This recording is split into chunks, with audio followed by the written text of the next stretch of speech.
नमस्कार, आप देख रहे हैं दिल्ली ग्लो न्यूज और मैं हूं आपके साथ सपना। चलिए रुक कर लेते हैं आज की बड़ी खबरों की ओर। जनता के मन में सवाल है, उस सवाल का जवाब सरकार को देना चाहिए। सरकार को बहस से नहीं भागना चाहिए, सरकार को सामने खड़े होकर जवाब देना चाहिए। जनता ने मैंडेट दिया है, जनता ने वोट दिया है आपको, तो जवाबदेही सुनिश्चित होती है। विपक्ष थोड़ी सरकार में है, एनडीए सरकार में, तो एनडीए सरकार को जवाब देना चाहिए। जिस तरह की चीजों पे सवाल खड़े हो रहे हैं, जिस तरह से लोगों के मन में भय पैदा हो रहा है, एसआईआर हो या कई ऐसी चीजें हैं, जिस तरह से जो है धर्मनिरपेक्षता पे हमला हो रहा है, आर्टिकल 28-30 का वोलेशन हो रहा है, 25-26 का वोलेशन हो रहा है, इसका जवाब सरकार को देना चाहिए।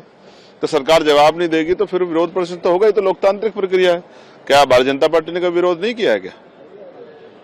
लेकिन प्रधानमंत्री जी का साफ तौर पर कहना है कि पॉलिटिक्स में नेगेटिविटी में भी हो सकती है, लेकिन इस तरीके से जो है देश की विकास में इस तरीके की चीजें बाधा बिल्कुल भी नहीं। देश का विकास तो दिख रहा है, वो कागजों पे है या प्रधानमंत्री जी के भाषणों में या मुख्यमंत्री के भाषणों में, बाकी जमीन पे तो नहीं है। जमीन पे होता तो 10-10 हजार रुपए थोड़े देने पड़ते आपको वोट को खरीदने के लिए। ये तो सर्व जाहिर हो गया है। आप ये देखिए, एसआईआर में कितने बीएलओ की जान चली गई है। क्यों आपको 7 दिन बढ़ाने पड़े? इलेक्शन कमिश्नर को क्यों बढ़ाने पड़े? क्योंकि आप भी जानते हैं, जिन लोगों पे पिछले 10-12 साल में जातिगत गणना नहीं हुई है, वो इतने कॉलम्स पूरे करा के जो है 1 महीने में 100 करोड़ मतदाताओं का सत्यापन कर देंगे। ये जो तमाम सब चीजें हो रही है, ये जनता के सामने है और लोग देख रहे हैं किस तरह से वोट की चोरी हो रही है। कहीं 42 लाख वोट काट दिए, कहीं 37 लाख बंगाल वोट काट दिए। और जिन स्टेटों में चुनाव नहीं है उनमें एसआईआर की रफ्तार धीमी क्यों?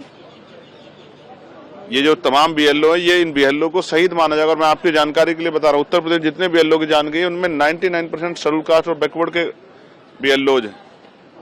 यानी कि शेड्यूल कास्ट बैकवर्ड के कर्मचारियों की एसआईआर के जरिए हत्या की जा रही है।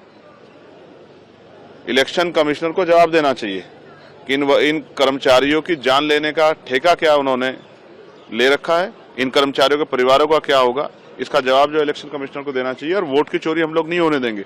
मैंने कल भी कहा था, मैं दोहरा रहा हूं कि ये वोट बाबा साहब अम्बेडकर के 4 बच्चों को कुर्बानी से हमें मिली है।